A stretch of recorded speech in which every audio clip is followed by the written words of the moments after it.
I was 18 when my parents went away on a week-long anniversary trip. My sister had already moved out by this point, so I had to hold the fort. My parents' property is enclosed by woods and a dirt driveway leading to the road. The road is a quiet back road with equally sized properties running alongside it, all of them separated at a decent distance, so it's a really isolated feel up there. Everyone in town knows each other. You see familiar faces all the time for the most part, at the gas station, the grocery store, or the bars, which I'd learn a few years later when I started going to them. Speaking of gas stations, this story starts one day while my parents were away. I was at a gas station filling up my tank when a black Jeep Cherokee pulled up to the pump next to mine. A man with a goatee stepped out, greeted me, and started filling his tank.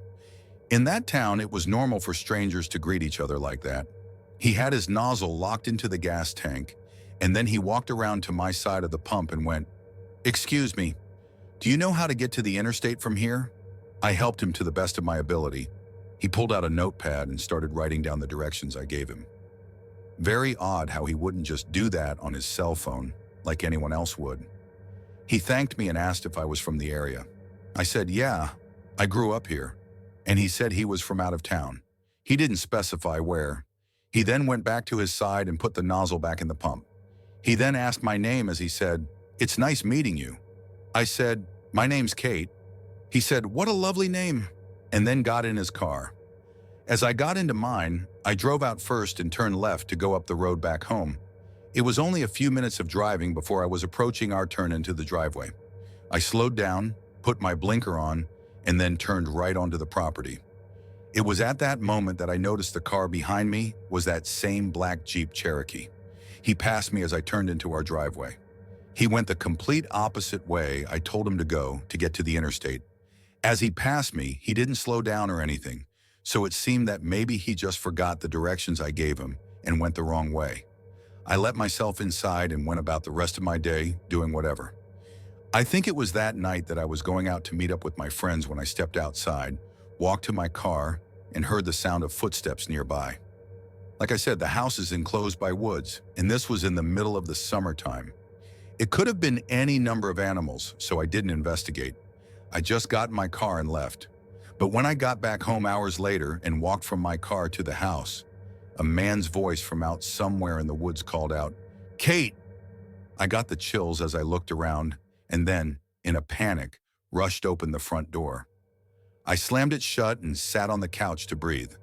The neighbors all knew my name, but the houses are not on top of each other, so it's a bit of a walk.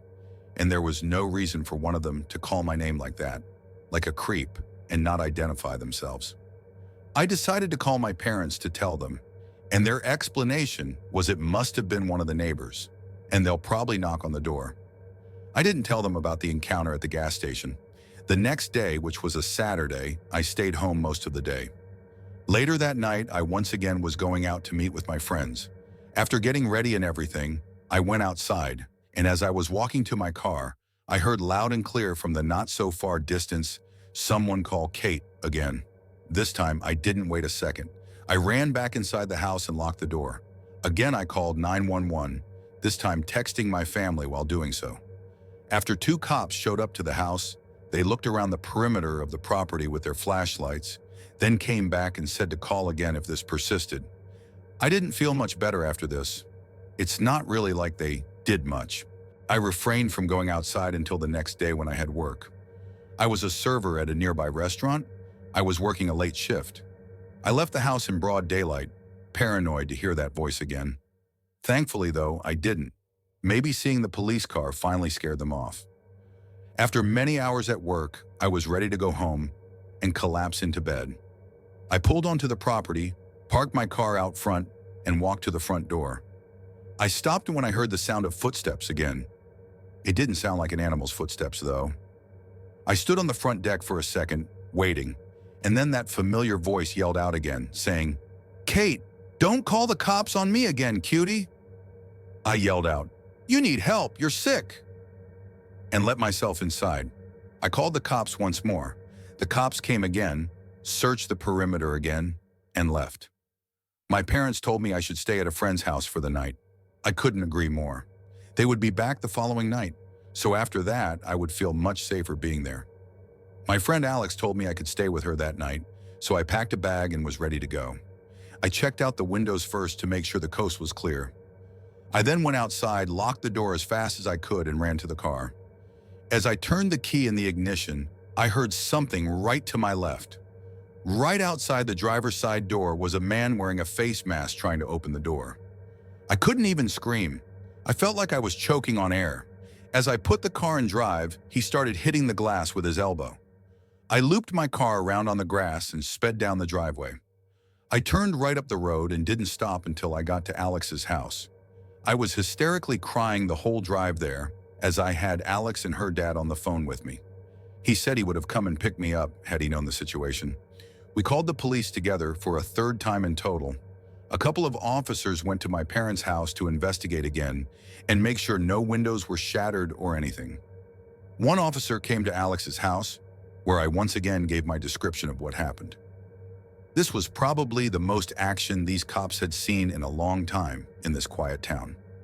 Thankfully, my parents came home the next day, and I felt safe staying at home again. I fully believe the man at the gas station followed me home intentionally, scoped the place out, realized I was by myself, and, for whatever reason, toyed with me until he actually tried to pounce and get me. I shouldn't have given my real name, and I should have been more alert to my surroundings and realized he was following me in my car that day. Some people are nuts and have way too much time on their hands. This incident was a huge motivating factor in my moving out to my own apartment a few months later.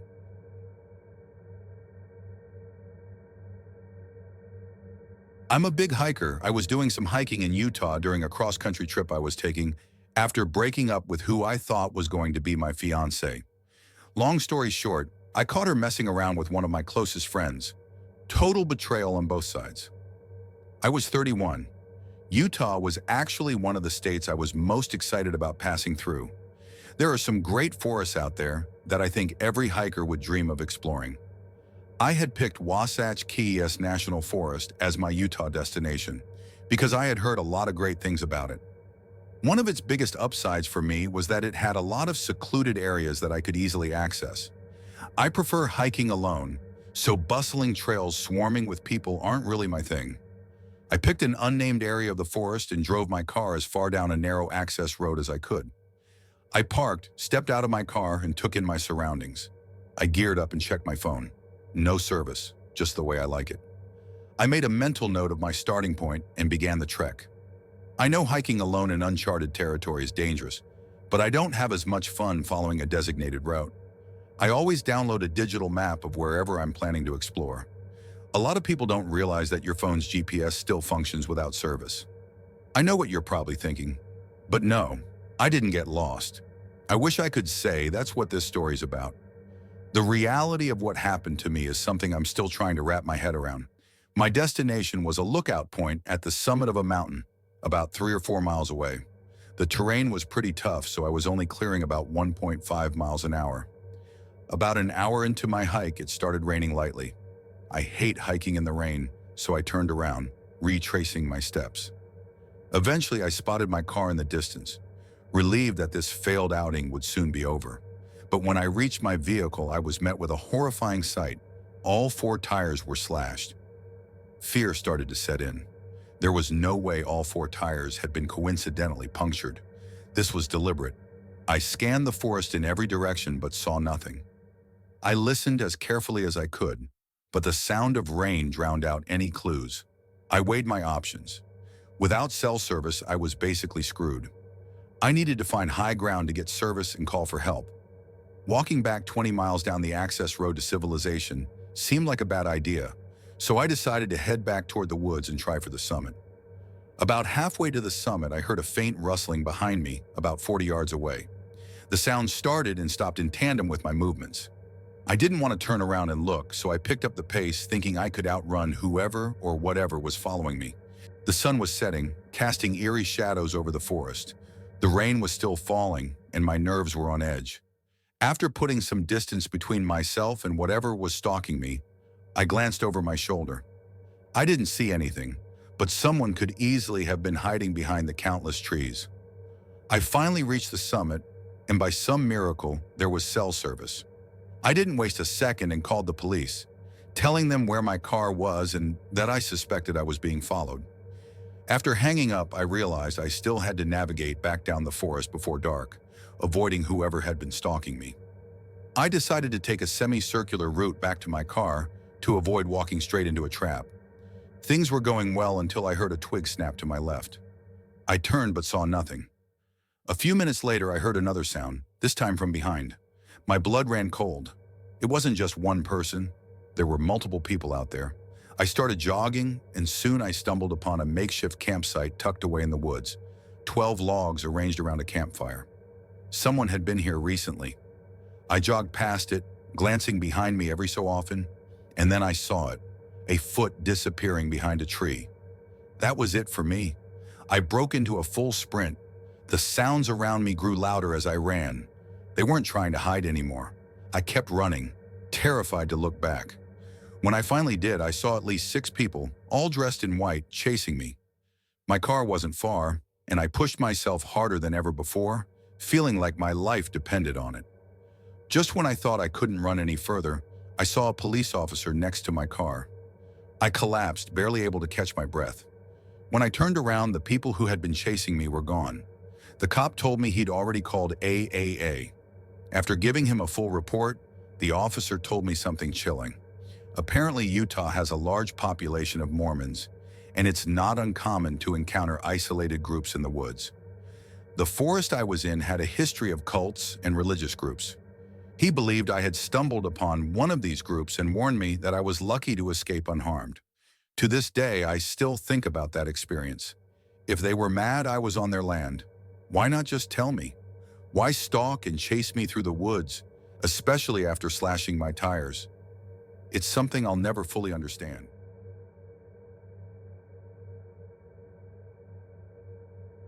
It was a rainy night, and I was driving home from my shift at the late-night diner where I work. It was a quiet shift, but I had a weird amount of energy, so I knew I was going to need a melatonin when I got home. I was driving my usual route, a scenic road during the day, but majorly dark at night, lacking many light posts. There were the occasional little parking lots with cute strips of family-owned restaurants and shops, and then just stretches of nothingness. By nothingness, I mean forest. I was passing one of the aforementioned parking lots of a well-known deli, and under a light post was a woman standing out in the rain with her arm held out, waving me down. I slowed as I realized it was a slightly older woman, maybe in her mid-50s. This woman was tall, like 5'11" or 6'0", but very skinny. I lowered my window and yelled, "Do you need a ride?" She came over to the door, thanking me and calling me a hero. I asked where she was heading, and she said just up the road to town. She was soaking wet, getting my car all wet too, but I like to think of myself as a good person, and I couldn't in good conscience leave another woman out in the cold rain. However, picking up a random man would have been a different story. The woman seemed sweet, but I noticed she was missing a few teeth, which was very off-putting. I had to wonder if she was homeless, though she didn't smell or look like a homeless person. The rain could have masked any scent temporarily, and her soaked hair, which could have been scraggly, was now weighed down and straightened by the water. Either way, she was smiling the whole time and didn't seem like a threat. We pulled up to an intersection with a gas station. I pulled in next to a pump and asked if she wanted anything from inside, really doing my good deed for the week. She said, "No thanks, honey." So I went inside to pay for gas and grabbed some spiked seltzers for the weekend. When I got back to my car, the woman was gone. I looked around the tiny gas station lot, but she was nowhere to be found. She must have run off somewhere. I felt slightly bad, thinking she was some lost, helpless woman, but part of me felt relieved. I filled up my SUV and headed home. When I got back to my apartment, I set the seltzers down on the counter. I wasn't that tired yet, so I took a melatonin and tried to go to bed. Even with the melatonin, though, I had trouble sleeping. My mind was going wild, thinking about that woman and what had happened to her. I heard slight sounds outside my bedroom at certain points, but I dismissed them as noises from the upstairs tenant. I wish I had been more suspicious before falling asleep. I woke up in my dark bedroom, which never happens when I take melatonin, since I usually sleep through the night. I sat up feeling drowsy and thirsty. As I reached for my water, I saw and heard something across the room. Someone was crouched in the corner behind a dresser, legs folded. I had to be hallucinating. I shook my head, made weird noises, and even slapped myself. Then whoever was in the corner stood up and walked out of the room. I didn't scream or say a word. I just sat there in shock. The strangest part was that there was no sound afterward, no footsteps, no door closing. I grabbed my phone and called my dad, telling him what I saw. He said, "Trish, you probably just had a night terror." I stayed on the phone with him as I woke up more, turned on the lights and checked the small living space. No one was there. I started to believe I had hallucinated, but I still slept with the bedroom door locked. The next morning I drank some coffee and got ready for the gym. I went to open the door to the foyer and realized it was already unlocked. My heart sank. What I saw last night, was it real? I searched the apartment again, confirming no one was inside. Then I went to my car and opened the back door to put my gym bag inside. That's when I noticed damp, yellow-brown stains all over the back seat floor, and my blanket was gone. I wanted to cry or scream. I figured it out. The woman had snuck into the back seat while I was in the gas station. She either unlocked my apartment door somehow, or I mistakenly left it unlocked. I called my dad again, asking him what to do. He told me to check if anything was stolen, but nothing was missing, just my blanket from the car. I skipped the gym and stayed in my apartment for a while, genuinely disturbed. I didn't want to live there much longer after that. By the end of the month, I had found a new place to live.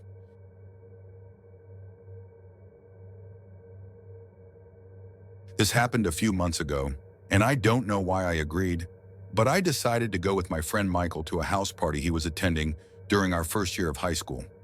Even though I wasn't invited, Michael was able to pull some strings, and I accepted the invitation. Knowing that I wouldn't be able to drive, I made the choice to go with Michael. When we arrived at the home late at night, Michael told me to leave my phone in the car. He explained that maybe I could lose it, or someone I didn't know could try and take it from me while I'm not looking. At first I was confused, but I simply nodded, and we got out of the car. I went with Michael into the home's backyard, where the party was taking place. I glanced around the backyard and saw people engaging in various activities, such as smoking, drinking, and possibly even doing drugs in small groups. Michael encouraged me to go mingle and say hello to a few people. After a few hours, I realized I had way too much to drink because my vision was completely foggy. After getting closer to the house, I leaned against the wall to support myself. As I did so, I noticed the time on my watch indicated that it was either midnight or 1 o'clock in the morning. I knew it was time to leave, so I set out to find Michael. Despite my overwhelming need to collapse, I scanned the yard for him, but was unable to locate him. When I asked a few others if they'd seen Michael, they all said they had not. I decided to call Michael to find out where he was, so I reached inside my pocket to feel for my phone. But it wasn't there. I cursed myself in the back of my mind because I realized that I had left my phone in Michael's car, which had disappeared with him.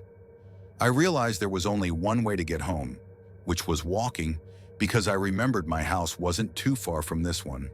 But the night was chilly because it was fall. I thought about just asking someone else to take me home, but I didn't know anyone who could help, so I stuck with my idea of walking home in the darkness by myself. I got to the road and started stumbling down the street. I knew I had had too many drinks because I felt lightheaded and dizzy. A few minutes later, I made it to the main area of the street and kept walking. I lazily started thinking about a bunch of different things, like why Michael decided to leave me alone at the party, or why I listened to Michael's idiotic idea of leaving my phone in his car, so I couldn't call him or anyone else. I cursed myself for being so careless with my drinking and even getting drunk, knowing I shouldn't have done that. I stopped walking on the side of the road because I was getting tired and crossed my arms over my chest tightly to keep myself warm. Then I remembered something I could do, hitchhiking. I held out my arm and stuck out my thumb, hoping someone could see me. I watched as a couple of cars drove past without stopping. As minutes ticked by, I started feeling uneasy, thinking I would have to start walking again. It was past 1 o'clock in the morning and a few cars were driving by, but no one stopped. They either didn't notice me or didn't care. I hesitated, thinking about walking again, But I realized that in my drunken state, it would be too daunting. I was still holding out my thumb when a gray truck pulled up and stopped in front of me. I smiled as I stumbled toward the vehicle. The window rolled down, and an older-looking man with a beard asked if I needed a ride. I told him yes and gave him directions to my house before getting into the truck, feeling grateful for the ride. As we started driving down the road, the man began trying to make small talk with me, asking what had happened. However, I was too disoriented to hold a conversation. The only sounds I could manage were low mumbles or just murmurs and groans. As we turned the corner to my street, away from the party, I started feeling uneasy. For some reason, I couldn't shake the feeling that something was strange about this man. Suddenly, we drove past my house. I told the man that we had just passed it, and I felt a gut-wrenching instinct telling me to get out. But I was too drunk to move. I was about to tell the man to let me out when he turned to me, and I noticed a sinister look on his face. "You know, you shouldn't be drunk while you're hitchhiking," the man said, smirking darkly. "You'd make a very easy target." He reached over and started rubbing my leg. I didn't know what he was trying to do, but I knew it probably wasn't anything good. Before he could do anything else, we both heard a loud siren behind the car, and then red and blue lights flooded the night. It was the police, and I jumped for joy inside. The man panicked and stopped, unlocking the doors, which allowed me to jump out of the car. I ran as fast as I could, and the police officer rushed over to me. I told him the entire story. Nothing illegal had happened at that point, but the officer told me he was looking for someone in a gray truck who had apparently stolen something from a store. I wasn't sure if it was the man who picked me up or someone else, but I was just glad the officer stopped the car. The cop gave me a ride home, and from that point on, I decided I would never get so drunk that I couldn't think straight. I now understand the importance of being responsible and staying aware of my surroundings, even when having a good time.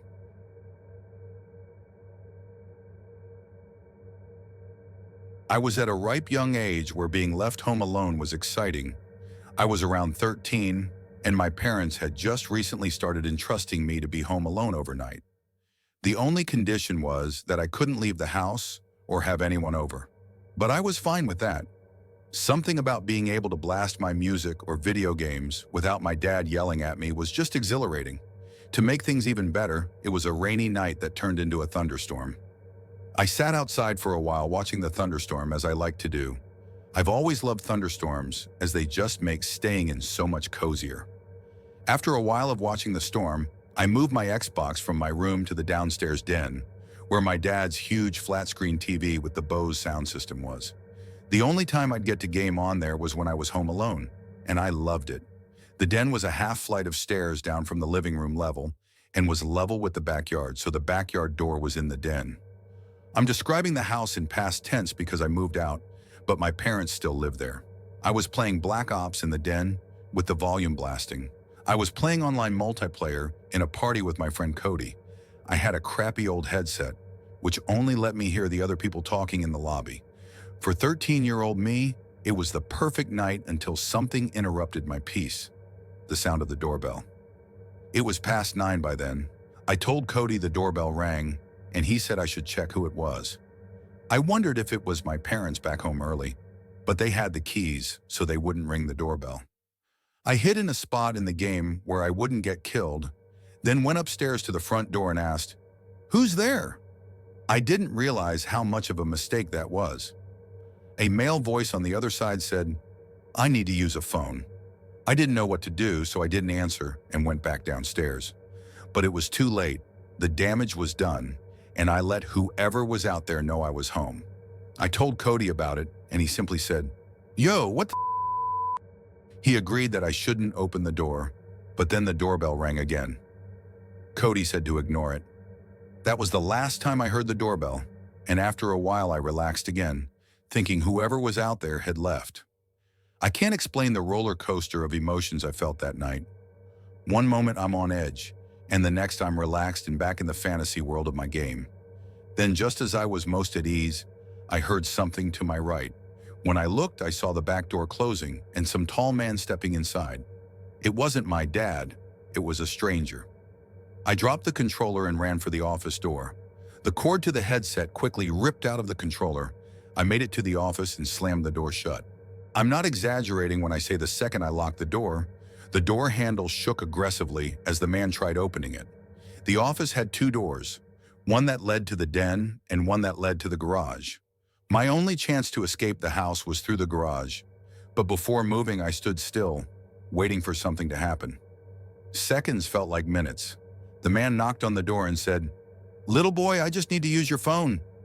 I'm stranded in the rain. His knocks turned to pounding as his voice got louder and angrier. He gradually started yelling and pounding, screaming, "Open the barn door, you little..." It sounded like he was trying to break down the door.